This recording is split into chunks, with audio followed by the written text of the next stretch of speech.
queridos, sejam bem-vindos. Vamos fazer a nossa vibração inicial? Essa vibração inicial nos facilita a concentração no foco que vai ser falado hoje. A palestra de hoje é uma palestra, é claro que foi escolhida pelo plano espiritual, não foi à toa, né? A palestra de hoje vai versar sobre esse tema triste, bastante importante que a gente possa penetrar e entender, chamado morte. Então vamos falar sobre a morte, a concepção da morte, o que é a morte e o que não é a morte, tá bom? Para que isso possa ser assimilado por todos nós, é importante a gente relaxar inicialmente, se deixando envolver pela música que a gente vai colocar. Para isso é importante fechar os olhinhos, afastar um pouco as mãos e os pés.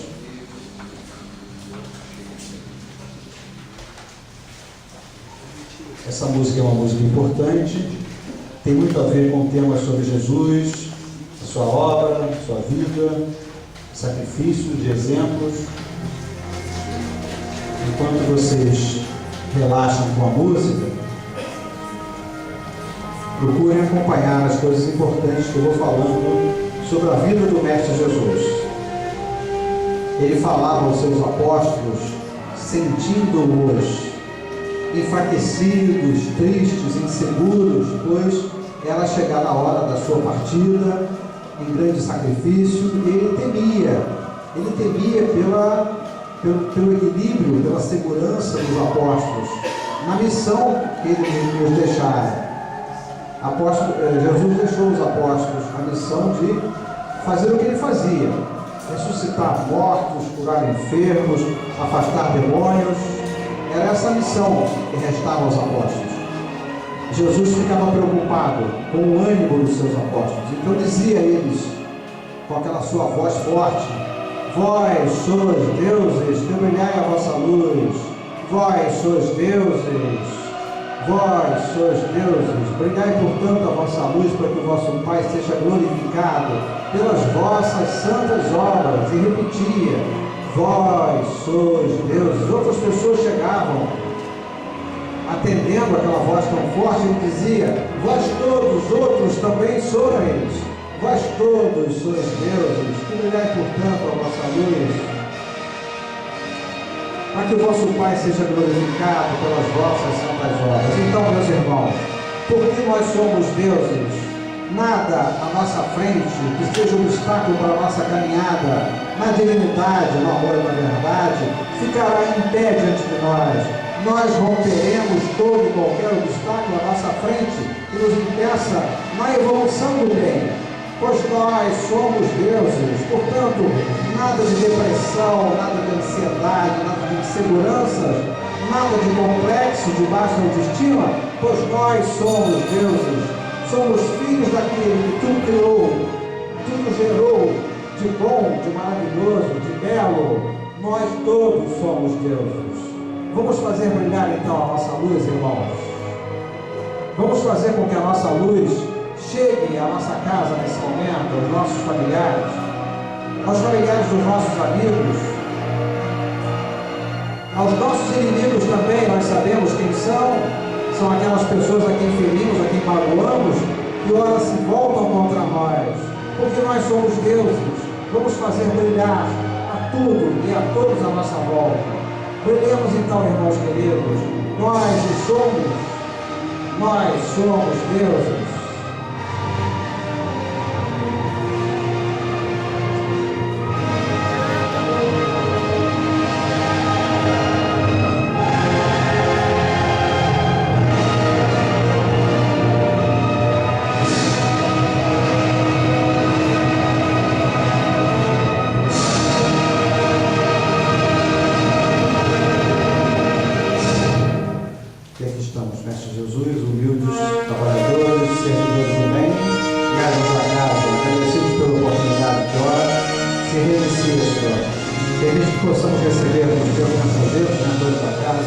Orientações e forças, para que possamos difundir mais uma palha da tua verdade, Senhor, da verdade consoladora e libertadora. Abençoa nosso humilde tarefa, Senhor, permite que possamos iniciá-la na tua paz, com muito amor e muita humildade.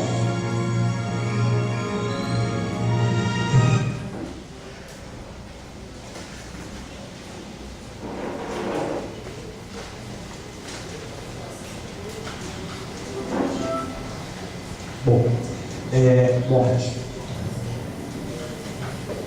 O que é a morte? A morte é um termo, na concepção da nossa verdade espiritual, um termo inapropriado para o que se destina. Porque nós sabemos, a ciência está aí comprovando, que nem o corpo daquele que supostamente morreu, ali não existe a morte. A morte é uma extinção. A morte, o termo quer dizer extinção. Morreu, acabou. Não tem mais. Morreu. Não é assim? Mas não é assim. O corpo daquele que se foi, quer dizer, daquele espírito que se foi, o corpo não tem mais vida, porque a vida está no espírito. Ou pelo menos a vida inteligente, né? A vida consciente está no espírito. Se o espírito já não está mais ali, essa vida não existe. Mas a vida microbiana, os micróbios e bactérias que se desenvolvem naquele corpo para produzir o quê? A morte não, a transformação daquele corpo. Aquele corpo é todo dissociado nos elementos que o constituíram. Você sabe que o nosso corpo é constituído essencialmente de carbono, hidrogênio e oxigênio. Também silício, também outros elementos. Esses elementos não se destroem.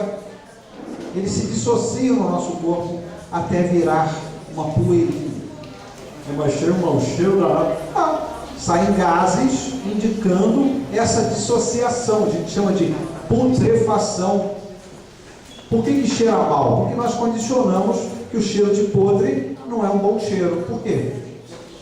Porque se você comer uma coisa podre, o que acontece com a gente? Adoece. Então, no nosso instinto de preservação da espécie, nós nos conscientizamos que quando cheira mal, não dá para comer. Se bem que tem animais que só comem coisas apodrecidas. Quem conhece o animal que só come coisa podre? Urubu. Lá na França é urubi, deve ser. Eles ficam em cima do poste esperando apodrecer. Eles só descem quando sentem o cheiro da putrefação, porque o estômago deles não tem capacidade de digestão de matéria orgânica fresca, só apodrecida. Então veja, nem está morto por urubu. Não está morto, porque alimenta seres vivos. Não sei se fui feliz nessa alusão ao urubu, mas o urubu é um animalzinho que se alimenta de coisas que têm mau cheiro. Aliás, só se alimenta de coisas apodrecidas. Então veja, o corpo, quando a gente se vai, ele se transforma nos alimentos básicos. Para quem? Para esses mesmos elementos que não foram destruídos servirem de constituição de novos corpos. Estamos juntos? Então, a morte, na verdade, como ela é falada hoje, não se aplica. Essa palavra não se aplica. Quando você diz para um irmãozinho que incorpora ali atrás, o que você está fazendo ao lado desse irmão ou dessa irmã que está buscando ajuda na casa? Ele diz assim: eu estou acompanhando ela porque eu gosto dela, eu quero ficar do lado dela. Tu sabe o que está acontecendo naquela hora? Um show de ignorância. Aquele espírito acha que continua vivo na matéria, porque ele se toca e se sente vivo, porque o espírito tem um corpo chamado corpo espiritual. Esse corpo espiritual é pré-existente ao corpo físico, então ele toca nele, ele toca. Tá, mas eu estou vivo, estou do lado dela, ela não está me vendo. Quer dizer, o cara ignora o estado de vida fora do corpo. Ele só se conscientizou até hoje que só existe uma vida, a vida enquanto o espírito está no corpo físico. Quando ele sai do corpo físico, ele sente que está vivo porque toca no corpo espiritual. Só que esse corpo espiritual a gente não vê. Vai ter gente aqui que vê fantasma, não vê? Quem vê fantasma? Você, né? Você tem cara de ver fantasma, não? Não é aquele fantasma, né? Quem mais vê fantasma? Você também, né? Você também. Então, a gente vê coisinhas brancas passando. Quem viu coisinha branca? Você olha e não vê mais. Quem?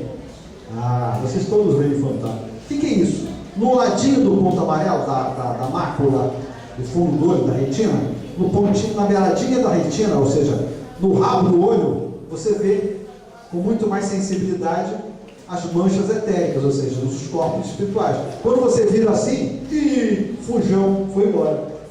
Não quer aparecer. Mentira, você só vê com o rabo do olho. Quando você olha diretamente, você não vê. Todos nós temos hipersensibilidade no canto da mácula, ou seja, na beiradinha da retina.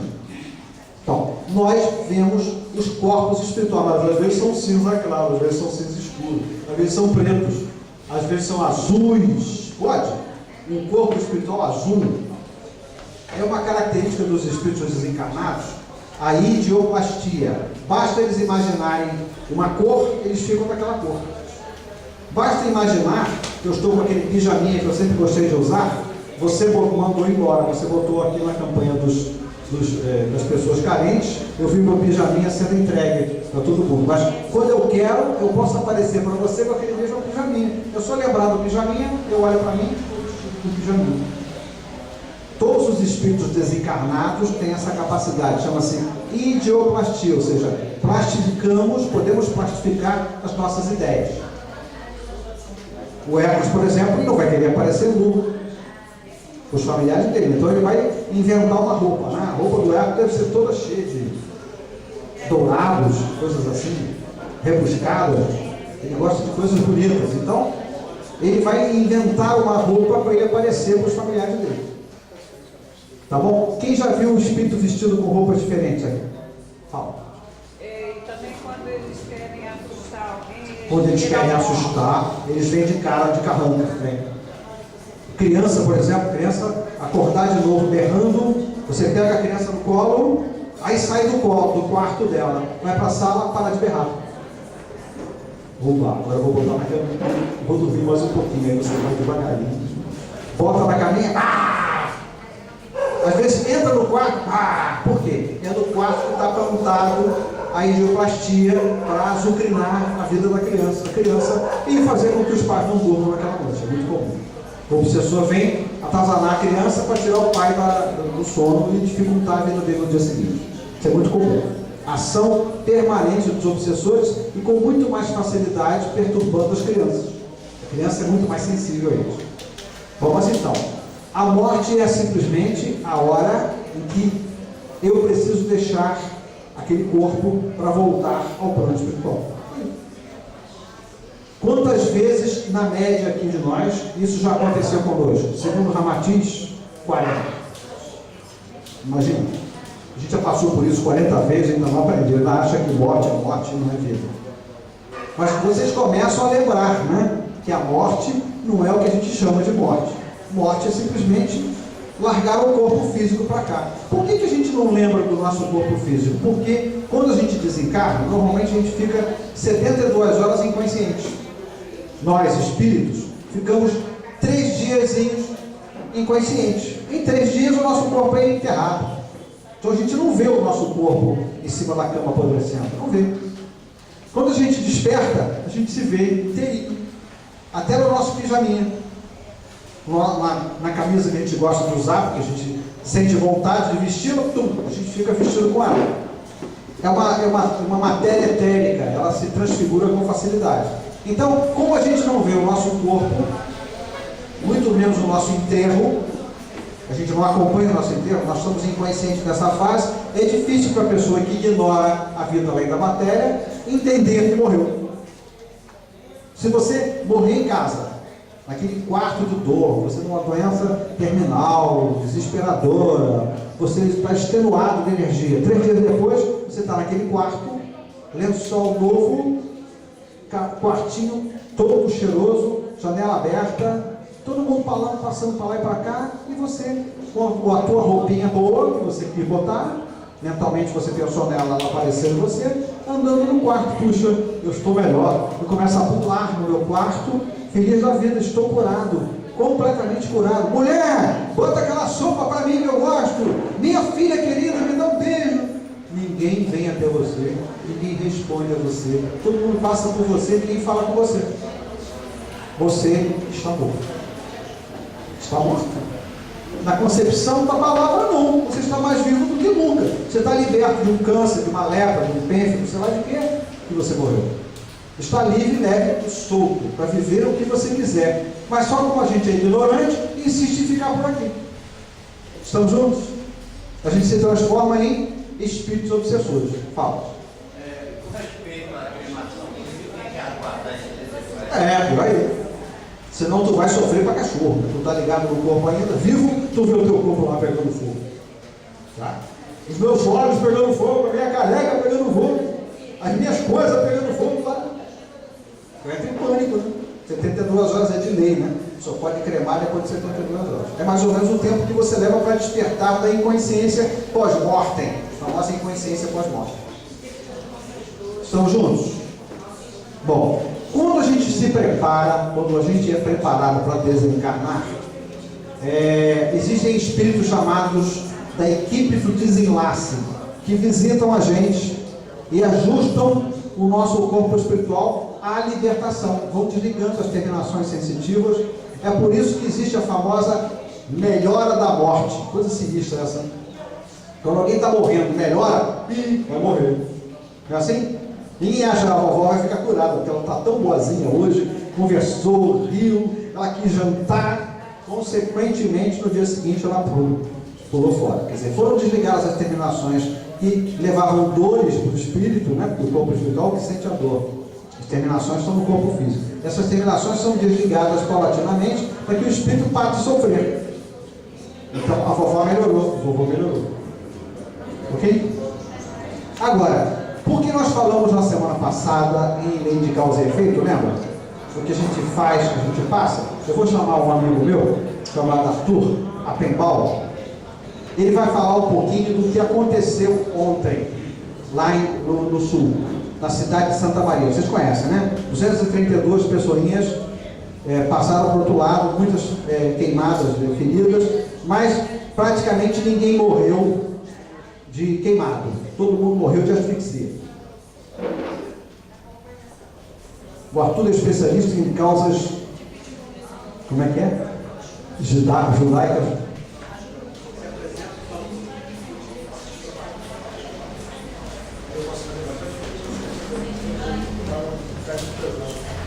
Boa noite, meus irmãos. Meu nome é Arthur, como já foi anunciado várias vezes aqui.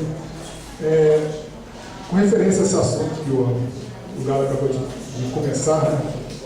É um assunto muito dolorido. Evidentemente, a gente está sobre esse impacto desde o dia que aconteceu ontem de manhã, dia 27 de janeiro. O que a gente pode dizer disso, né? O que poderia nos acalmar do sofrimento é a verdade espiritual. Já foi dito 1 milhão de vezes, vai ser dito mais de 1 milhão, mais de 1 trilhão de vezes, que a verdade liberta da dor do sofrimento. E é exatamente isso que a gente tem aqui procurar fazer, né? O que aconteceu com essas crianças que foram mortas por asfixia, naquela boate, naquele encontro, deveria ser um encontro de alegria, de felicidade, acabou sendo um encontro de sofrimento. O que aconteceu ali é o que a gente chama de uma injunção kármica, né? O que é isso? É um acontecimento que faz com que a gente possa ter a oportunidade de resgatar aquilo que nós fizemos de errado no passado. É um exemplo muito dolorido, muito pesado, mas é o que aconteceu. Todos aqueles irmãos que desencarnaram por asfixia, eles foram oficiais e soldados do campo de concentração nazista. E a gente sabe disso. Exatamente ontem, foi o aniversário de libertação do campo de Auschwitz-Birkenau. Foi 27 de janeiro de 1945 que o Exército Vermelho chegou finalmente ao campo de Auschwitz e libertou 7.500 esqueletos vivos que só respiravam, não tinham condição nem de andar, por essa razão foram deixados aí para morrer até que alguém chegasse. Os outros centenas de milhares que restaram depois do Holocausto foram fazer o que se chama da Marcha da Morte. Foram andando por aqui muitos quilômetros em direção ao seu lugar de segurança para as tropas alemãs que estavam já em vias de rendição, mas que não houvesse mais tantas provas do que aconteceu.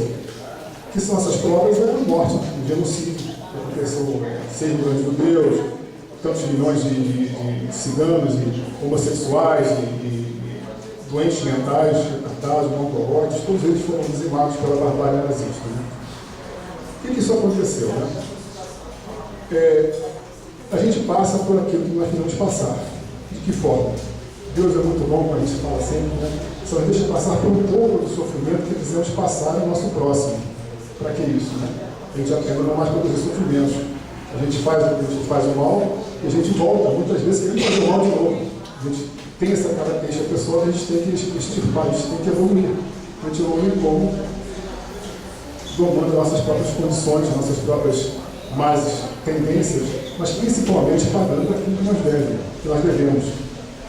O nome palavra pagando, cada um gosta do que a gente faz, né? Mas na realidade, resgatando débitos acontecidos, erros acontecidos em encarnações anteriores. Né? Então o que acontece? Eu não gosto do resgate, eu não tenho invenção assim de um negócio, né? Que é um negócio de resgatar profissões. Pode confundir as pessoas. Bom, meus irmãos, nós passamos por um que nós estamos passando. O que isso quer dizer, né? Os irmãos que ali morreram, essas crianças que a gente sente tanto porque são crianças, mas na realidade são espíritos com a mesma idade encarnatória, média, que a nossa. Todos aqueles que estão ali passaram por alguma coisa que eles fizeram sofrer dessa maneira. E todos juntos. Por que razão? É o resgate coletivo que a gente chama, né? Todos são de alguma forma agrupados para que possam sofrer um pouco do que quiseram sofrer em outras vidas, para que aprendam a não adquirir sofrimento. Por que isso demorou tanto, né?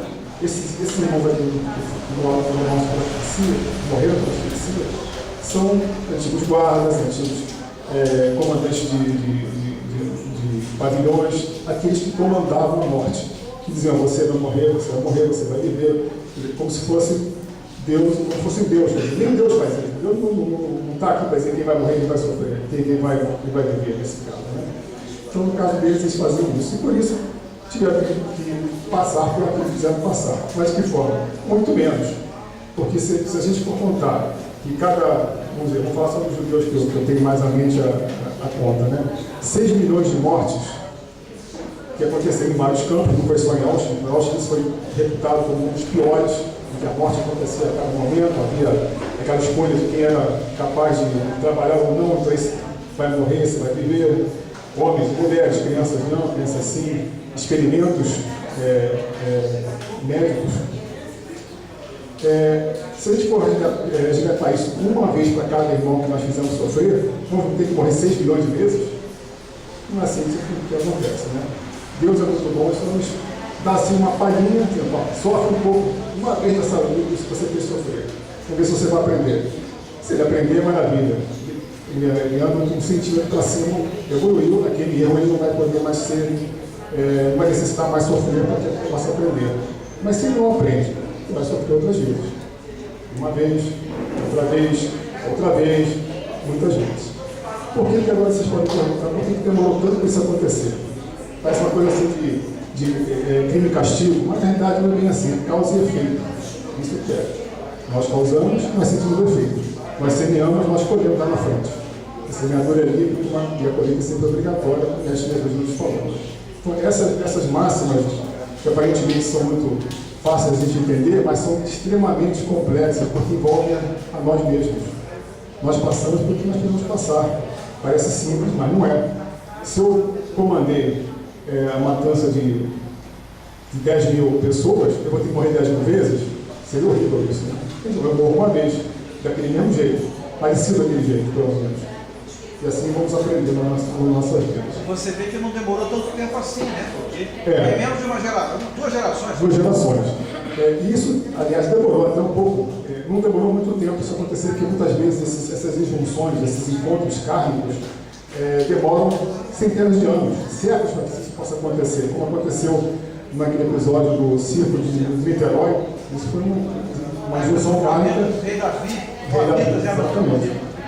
Eles eram aqueles que morreram no circo de Niterói, foram aqueles que fizeram parte de divertimento, entre aspas, de assassinato de mulheres, crianças, velhos, homens. Na época do Rei Davi, fizeram uma paliçada, botaram todo mundo dentro, botaram fogo naquilo e ficaram rindo. Por quê? Porque simplesmente a morte aos cristãos já não era mais, já não trazia mais alegria a ninguém. A gente precisava de alguma coisa a mais. Não era vamos matar os cristãos, não, vamos matar todos de uma maneira mais cruel, para que a gente possa se divertir um pouquinho mais. Essa é a mentalidade da época, né? Vamos ficar aqui julgar. Eu falei cristãos, mas naquela época eram judeus, eram moabitas, eram etc. Todo mundo tem povo que cada bairro era um pouco diferente, um rei diferente, então a coisa ficava muito misturada. Mas, então o que aconteceu? Eles fizeram aquele holocausto do fogo e vieram a passar centenas, milhares de anos depois. Por que isso, né? Por que demorou tanto? Por que agora a gente levou 2 gerações para que os guardas dos campos, de alguns guardas do campo de concentração nazistas viessem a reencarnar e viessem a sofrer do mesmo mal que fizeram sofrer, que era a asfixia. Só para lembrar isso, a asfixia, no campo de concentração, era feita da seguinte maneira. Pode parecer meio mórbido, mas a gente pode contar que foi muito parecido com o que aconteceu. Trancavam-se os judeus dentro de uma câmara, diziam que iam tomar um banho, iam se refrescar, iam tirar a doença, fechavam tudo, tacavam com uma porta de pressão, eram casamatas de concreto, e abriam-se, tinham chuveiros, boleteiras, ganchos para se pendurar, roupa, bancos, tirava a roupa toda, homem, mulher, tudo misturado. Né? Eram prisioneiros, não tinham muito o que escolher, nem poderiam se insurgir. E felizes que iam tomar um banho. Iam tomar um banho, iam se desinfetar, todo mundo tinha piolho, tinha doença. Bom, o que acontecia? Fechava-se a porta e abria-se o chuveiro, que em vez de água saía gás de ciclone B, um gás extremamente venenoso, totalmente, respirou uma vez e morre. Então, quando se abria os registros, eles mesmo faziam, os nazistas eram meticulosos até nisso, registravam seus próprios latrocínios, seus próprios assassinatos. Né?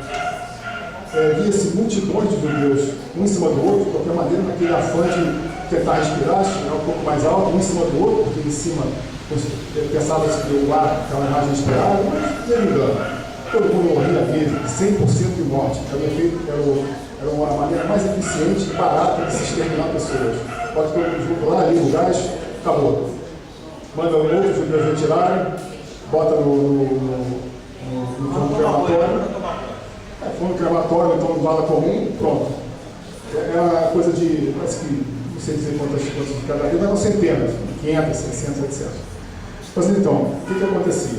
Quando os bombeiros entraram nessa boate, descobriram os corpos, todos em direção ao banheiro, que era a parte final da boate. Era justamente o pessoal pensava que ali pudesse ter uma janela, uma saída de emergência. Mas ninguém via banheiro, achava que era saída. Achava que a saída, é porque a fumaça foi instantânea. Foram todos para lá e morreram todos amontoados, um em cima do outro. Exatamente como aconteceu nesse episódio. Coincidentemente, a gente sabe que espiritismo, a gente sabe que na verdade não existe coincidência. Ontem foi o aniversário de libertação do campo. É uma injunção muito interessante. Isso traz uma lição muito grande para todos nós. Né? Eu acho que quem não aprendeu, porque não tem ouvidos para isso, já não tem conhecimento do que é a doutrina espírita, que é a doutrina da reencarnação educativa, né? A gente fala assim, a gente aprende do nosso próprio sofrimento. Por que demorou 2 gerações nesse caso? Por que demorou centenas de anos no outro? Por que todo dia não existe um tempo determinado para isso? Porque no caso do resgate coletivo, você tem que, a espiritualidade tem que juntar o pessoal. Então, uns já reencarnaram, outros já estão por aqui, outros estão em sofrimento, outros vieram obsessores, outros estão sofrendo, perseguidos, até juntar esse pessoal todo, às vezes demora bastante. Foi o que aconteceu. Eu acho até que apesar de a gente achar que 2 gerações é muito tempo, na realidade, acho que não foi tanto assim. Para juntar 232 pessoas que morreram, mais aqueles que ficaram levemente, quer dizer, não sei levemente, mas aqueles que ficaram feridos, esses também participaram de uma forma ou de outra. Mas de uma forma ou de outra foram um pouco menor escala, então se arrependeram, sofreram menos, a gente não cabe a nós julgar isso. Mas todos os acontecimentos de resgate coletivo, de grandes catástrofes que envolvem centenas de pessoas mortas, certamente são resgates coletivos.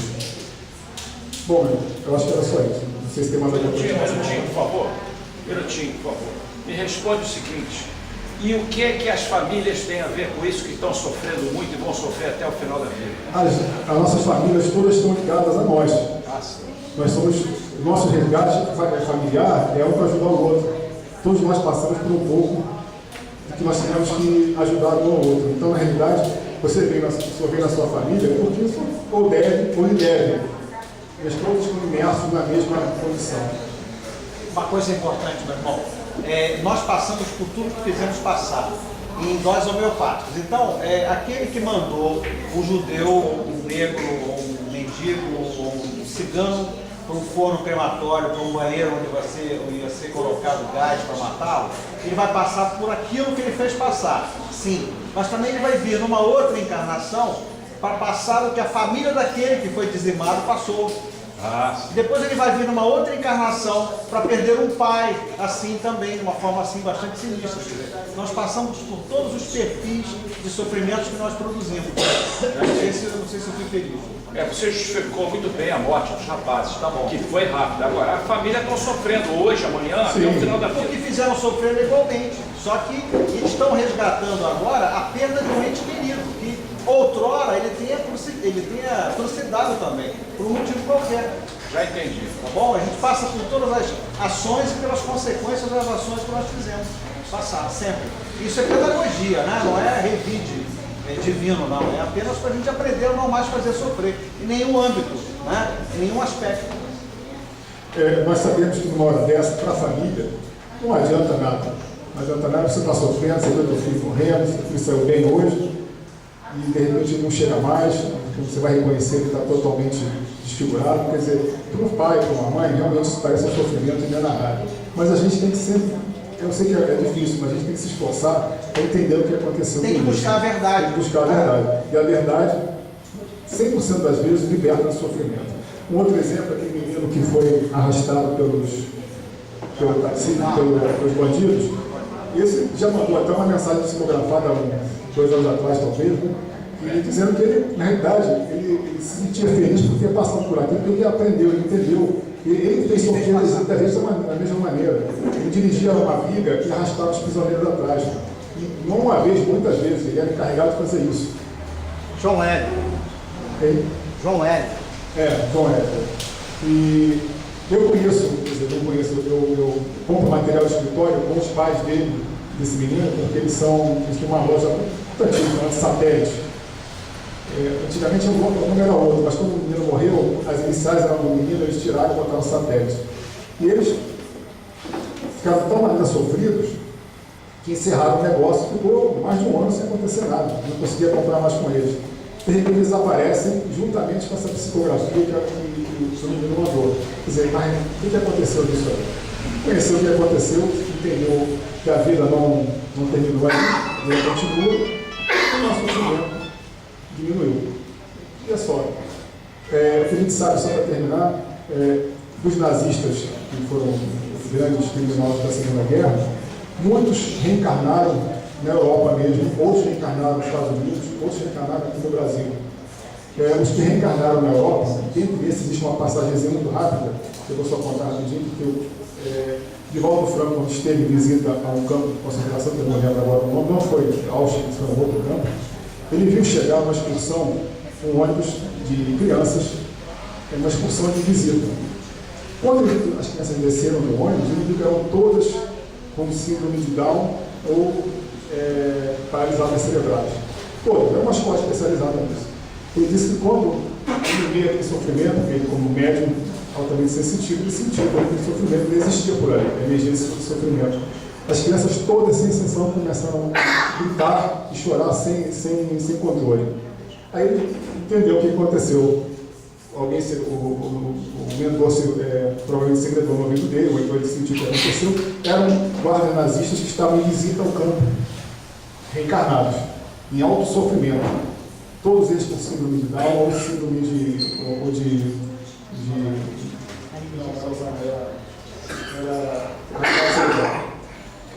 olha como é que a vida, eles vieram resgatando pelo seu próprio sofrimento e, de alguma forma, entenderam, porque sentiam o que estava acontecendo ali. Nosso resgate hoje valeu também, deve ter valido. Alguma coisa nós aprontamos nesse passado aí também. Eu me vi no meio desse campo de concentração, enfileirando os judeus nessa madrugada sinistra. Levantei muito mal. Meu Deus, a gente apronta, né? E por que eu sou tão feliz, eu me pergunto, por que eu sou tão feliz, né? Devia estar sendo resgatável, né? Eu acho que a resposta do mentor aqui, eu tento traduzir em ensinamentos essas experiências, né? Eu não tendo vivido ainda na carne esse sofrimento maior, eu estou tentando passar a todo mundo experiências para que ninguém precise sofrer. O autor está se referindo às duas gerações, né, que demoraram para que essas pessoas passassem pelo que fizeram passar. Mas é importante lembrar também que o karma não é uma coisa radical, não é uma coisa mandatória. O karma é uma programação para que seja feito um resgate. Mas o resgate não precisa ser pelo sofrimento. Existem legiões no mundo, a própria Cruz Vermelha, né? Legiões de abnegados e dedicados às pessoas que tentam diminuir sofrimentos da população. Essas populações sofridas ao longo das guerras sucessivas que o mundo vem atravessando, a Cruz Vermelha vem assistindo essas pessoas. Então, esses agentes da Cruz Vermelha, que fazem hoje a coisa tão abnegadamente, assim, quase que angustiadamente, eles querem ajudar, eles querem dirimir todos os sofrimentos, eles querem ajudar, colher benefícios. Essas pessoas não são simplesmente abnegadas porque são bondosas, não. Essas pessoas são pessoas como nós, faltosos do passado, que resolveram resgatar as suas dívidas, não pelo sofrimento, e sim pela ajuda ao próximo. Quer dizer que o camarada que matou não precisa morrer para resgatar? Não. Se ele começar a transformar-se, né, transformando o seu íntimo, diminuindo a violência e transformando a violência em energia para ajudar o seu próximo, ele não vai precisar morrer porque ele matou. Não sei se você está acompanhando. Quer dizer, hoje vocês têm torturadores do passado agindo hoje como voluntários. Abnegados voluntários fazendo sempre o bem àqueles que precisam. Então, uma outra forma de você resgatar o mal que produziu, sem ter que passar por mal parecido. Então, a cada qual segundo suas obras, no cômputo geral das obras. As obras boas, as vibrações boas que emitimos, compensam e anulam as vibrações negativas que produzimos também. O bem anula o mal. A luz não acaba com as trevas. Estamos juntos? Então não é todo torturador, todo incinerador de judeu que vai ter que ser incinerado. Não. Tanto é que tem gente que saiu só chamuscada daí.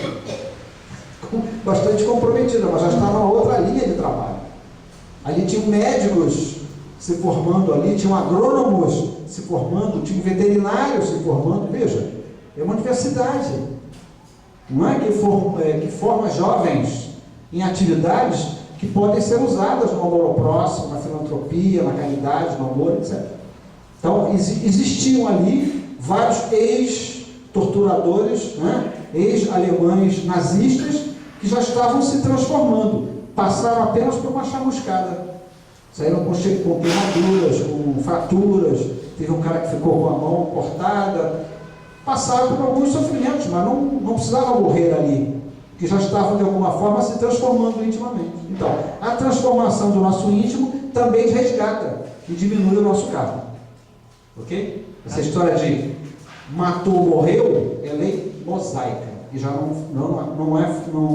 não é seguida já pelo menos há 2 milênios, né? Jesus veio não terminar com a lei mosaica, mas ele veio atenuar a lei mosaica que dizia olho por dente, né?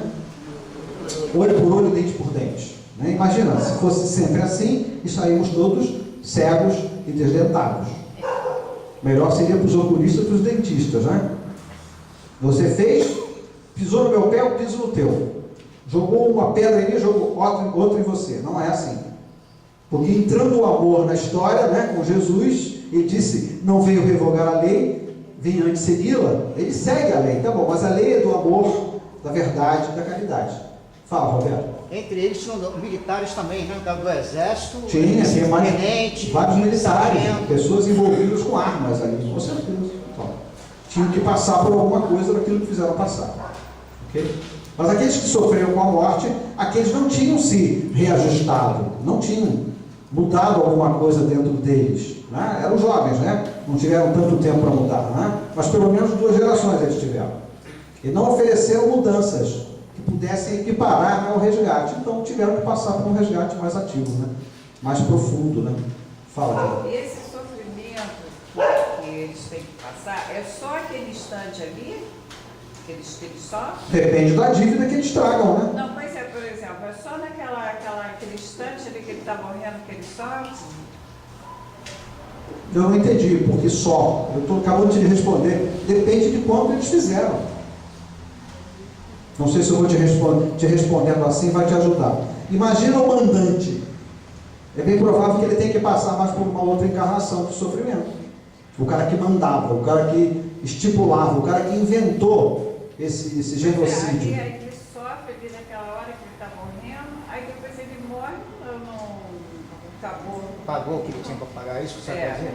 Não, ele vai despertar do outro lado se perguntando por que eu morri sufocado, e alguém vai lembrar, você lembra que você fez? Ele fica consciente, claro. Não, fica o vestígio como ele morreu, o espírito lá. Não, o espírito lá é o mesmo espírito de cá. Não, então, depois que ele passa para o outro lado, ele fica sentindo aquele sofrimento ali que ele passou na hora. O sofrimento físico da sufocação? Não, claro, não está mais sufocado. Mas mentalmente? Mentalmente ele fica sofrendo, perdeu uma encarnação linda, um jovem de 20 anos, se formando, completamente frustrado em todos os seus sonhos, toda a sua família, todo o seu futuro. Eram jovens, né?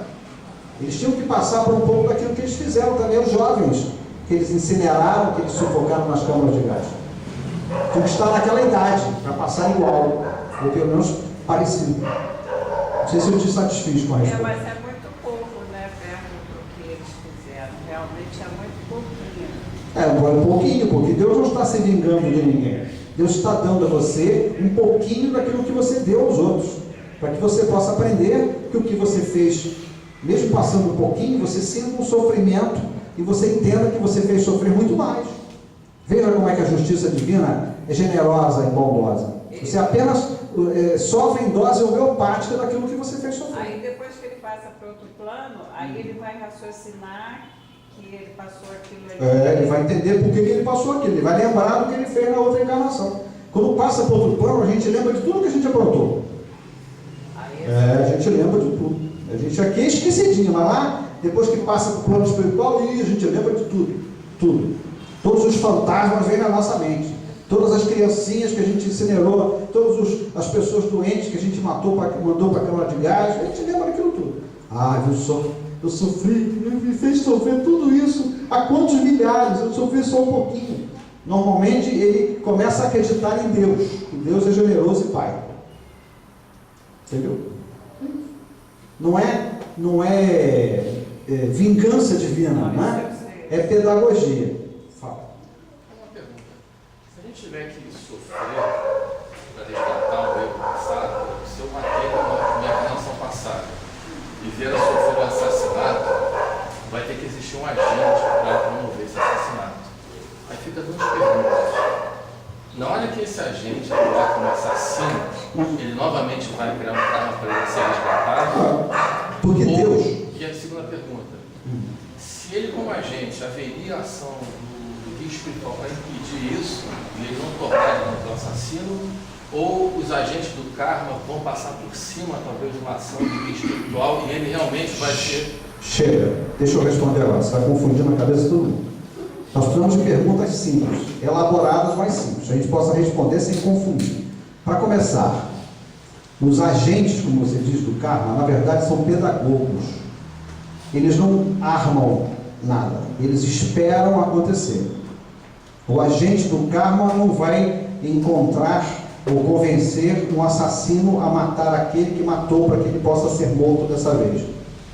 O que o pessoal do karma, são os senhores do karma, né? São pedagogos, eles vão esperar uma condição propícia a que haja a possibilidade grande, probabilidade grande, de ocorrer um assassinato.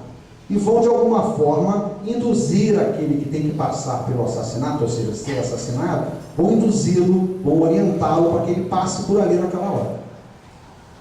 Não sei se eu fui claro. Quer dizer, ninguém inventa um agente, porque aí Deus estaria produzindo sinistro, né? Quando o Arthur perguntou, quando o Arthur ele mesmo se perguntou, ele mesmo respondeu muito bem. Puxa, então, porque demorou 2 gerações para isso acontecer? Não é fácil você conseguir juntar todos aqueles nazistas, queimadores e incineradores de judeus no mesmo lugar, na mesma hora, numa situação propícia.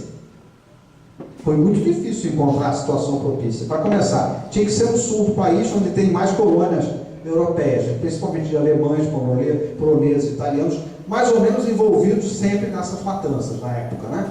Então, primeiro. Segundo, uma boate dentro de uma universidade que forma médicos, né, agrônomos e veterinários, seria muito mais difícil ainda fazer um festival férico ali de fogos de artifício dentro de uma boate que não tinha um pé direito alto. Quer dizer, então, essas situações foram todas não engendradas, mas foram estudadas. Igual aquele acidente da TAM ali no aeroporto. Aquela turma toda não precisava nem estar fazendo hora extra naquela noite.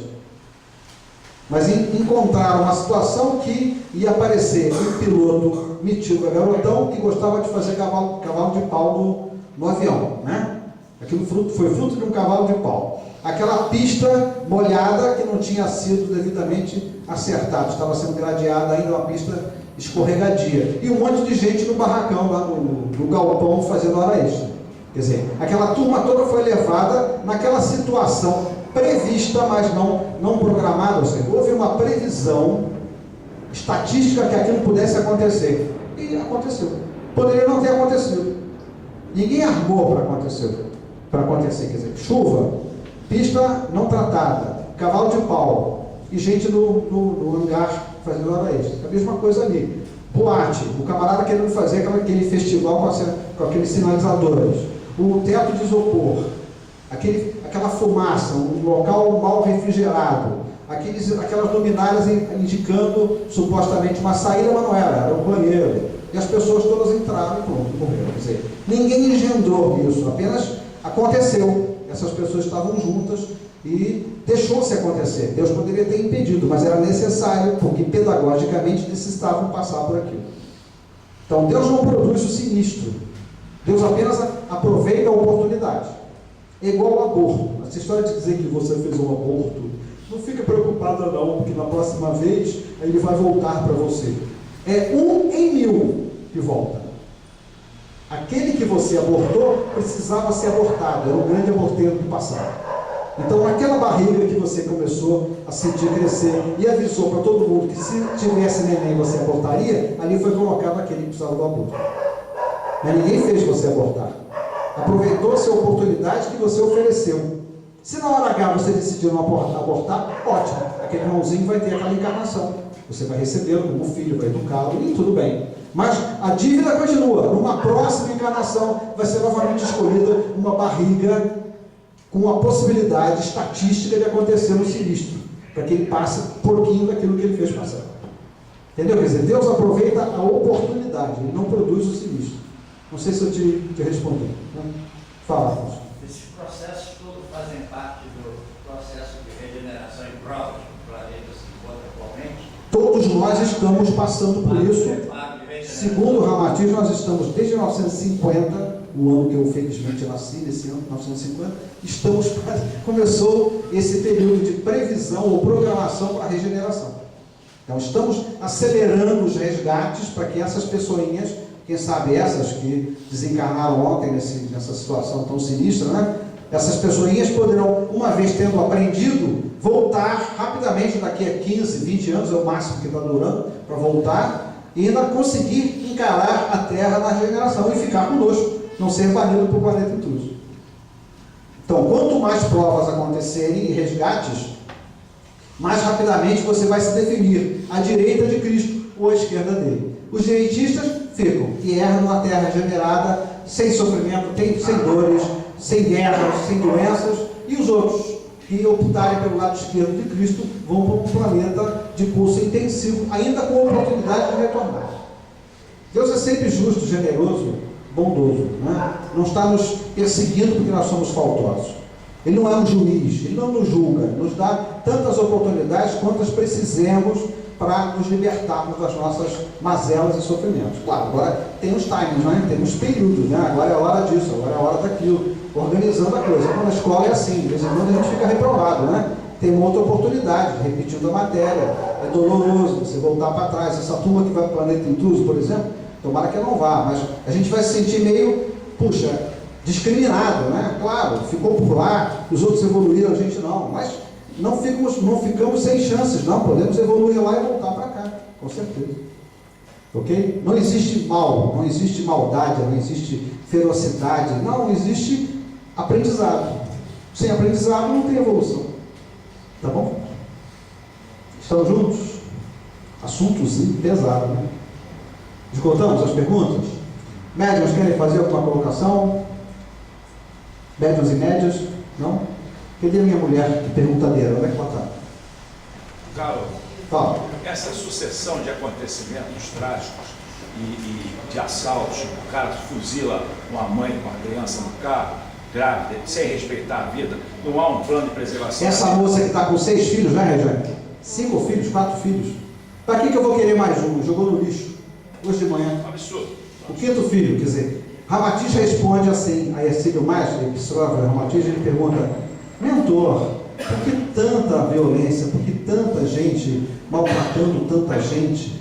Aí Ramatiz responde assim: a todos devem ser dadas as mesmas oportunidades de evolução. E, portanto, é por isso que o umbral está vazio. O que é umbral?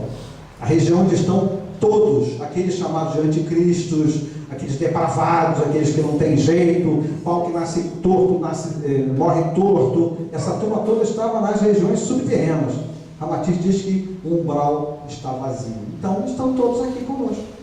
Não sei se eu respondi a tua pergunta. Você não acha que há uma necessidade premente de se modificar o Código Penal para que haja punição? Porque os caras sabem que roubam. Isso é um assunto interminável, Augusto. Eu acho que o que a gente tem que fazer é nós e nós mesmos nos preocupando com a nossa capacidade de coerência, de dignidade. A gente tem que orar e vigiar os nossos próprios atos, as nossas próprias palavras, os nossos próprios pensamentos e procurar ajudar quando é possível ajudar, colocando sempre a razão antes da emoção. Se a gente começa a fazer isso, a gente só fala depois de pensar bastante. A gente só pensa depois de pensar bastante. Eu vou pensar mal do fundo. Peraí, o chefe de família, o cara, tá bom, ele roubou, mas olha só, ele deve ter feito coisas boas. E aqueles filhos dele, aquela mulher dele é tão especial. Né? Vamos tentar pensar coisas boas, antes de ter coragem de pensar coisas mais. E na hora de fazer, muito mais, pensar muito antes de fazer. Orar e vigiar atos, palavras e pensamentos. Essa é a lei divina, é a lei de Jesus. Jesus falava isso o tempo todo: orar e vigiar, atos, palavras e pensamentos. Nós, entendeu? A cada dia, procurarmos agir melhor, tanto em atos, quanto em palavras, quanto em pensamentos. Superarmos-nos a nós mesmos e pararmos de ficar invejando os outros. Ele tem, eu tenho que ter. Ele é, eu tenho que ser. Ele faz, eu tenho que fazer. Para com isso. Nós temos que pensar em nós mesmos. Vamos tentar nos superar a nós mesmos a cada segundo. Puxa, eu ontem pensei mal do Roberto, mas eu hoje estou pensando, eu refleti durante a noite. O Roberto, está bom que ele tenha defeitos, mas ele tem tantas qualidades. Puxa vida, um cara maravilhoso. O Hercules, por exemplo, puxa vida, um cara chatinho às vezes, me irrita, né? Mas, puxa vida, ele faz tantas coisas boas, vamos amá-lo, tem que demonstrar carinho por eles, porque quanto mais carinho, mais amor a gente investe, melhor a pessoa fica, sempre. O amor, a atenção, o carinho, a fraternidade, sempre nos melhora a nós e melhora a todos que tocam em nós, todos que nos sentem a presença. Não foi isso que Jesus fez? Foi. Ele irradiava o seu amor a todos que estavam em volta dele. Tá bom? Estamos juntos? Vamos fazer a nossa limpezinha na nossa casa. Vamos pensar na nossa família, nos nossos familiares queridos, aqueles familiares mais difíceis, que muitas vezes não nos entendem, nos discriminam,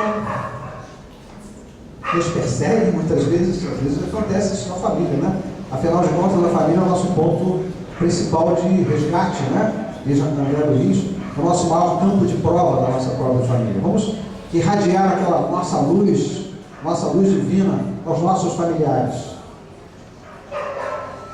Aqui estamos, Mestre Jesus, vendo a nossa tarefa, imploramos, possamos levar vibrações boas, positivas aos nossos familiares. Vamos mentalizar da fisionomia dos nossos familiares, um a um. Papai, mamãe, vovô, vovó, sogro, sogra, genro, nora, filho, filha, colaboradores domésticos. Vamos adiar a nossa luz a todos os nossos familiares nessa noite abençoada, de contato com a verdade, que falamos tanto de coisas sinistras, coisas trevosas. Vamos fazer o bem. Vamos nos sentir verdadeiros deuses, distribuindo amor, distribuindo energias aos nossos familiares. Pensem em todos e volte na tua luz, naquela luz que você sempre imagina. Eu gosto muito da luz verde, uma luz tonificante, purificadora e fortalecedora. Que todos possam ser envolvidos nessa luz. Tentem imaginar familiares um a um envolvidos em luzes, as suas luzes. Graças a Deus. Respirem profundamente. Vamos pensar agora no nosso ambiente de trabalho. Vamos purificar o nosso ambiente de trabalho com essa mesma luz. Vamos lembrar das fisionomias dos nossos colegas de trabalho, dos nossos chefes, mesmo aqueles chefes tacanhos, aqueles chefes difíceis de lidar, que muitas vezes não nos valorizam como nós gostaríamos.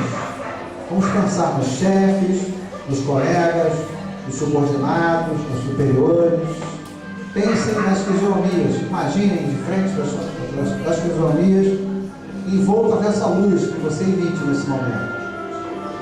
Nós como Deus, que sois, imaginem essa luz que passa em cada um de vós, envolvendo esses irmãos que você esteja mentalizando. Respirem mais uma vez profundamente. Vamos agora nos imaginar percorrendo as imediações da nossa casa, os apartamentos do lado, os prédios do lado, as casas do lado da sua. Vamos imaginar as fisionomias dessas pessoas que convivem com vocês, que são forçadas, a conviver com vocês, de manhã, de tarde, quando vocês chegam, quando vocês saem, pessoas com as quais vocês não se simpatizem muito, ou das quais você não sinta simpatia. Pensem nessas pessoas também envolvidas em luz, a sua luz divina. Mestre Jesus, possamos atrair para cá irmãozinhos desencarnados, presentes no seu lar, no seu ambiente de trabalho, nas vizinhanças da sua casa, que eles sejam recolhidos, envolvidos e encaminhados à pátria espiritual nesse momento.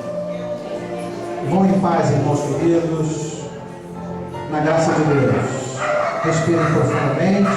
Vamos todos nós agradecer por mais esta noite de contato com as verdades libertadoras e consoladoras. Vamos implorar ao nosso Pai forças para cada um de nós, para que possamos enfrentar dolores a todo instante, nas nossas próprias fraquezas e imperfeições. Mestre Jesus, sabemos das nossas fraquezas, nós as conhecemos bem, vós também, que possamos vencê-las a cada instante, a cada momento de prova, que as nossas tendências nos mostrarem as nossas fraquezas, possamos enfrentá-las, Senhor. E a cada vitória, atribuída a vós, a vossa presença em nós, possamos cada vez nos sentir mais e mais fortalecidos, vencendo cada uma delas, fraquezas e imperfeições, possam ser banidas da nossa vida. Lei de evolução entendemos, Senhor, é a vossa lei divina, possamos evoluir na tua paz, no teu amor, com muita humildade. Abençoa o nosso trabalho, permite que possamos encerrá-lo na tua paz, Senhor. Graças a Deus. Boa noite a todos. Podem abrir os olhinhos. Boa paz.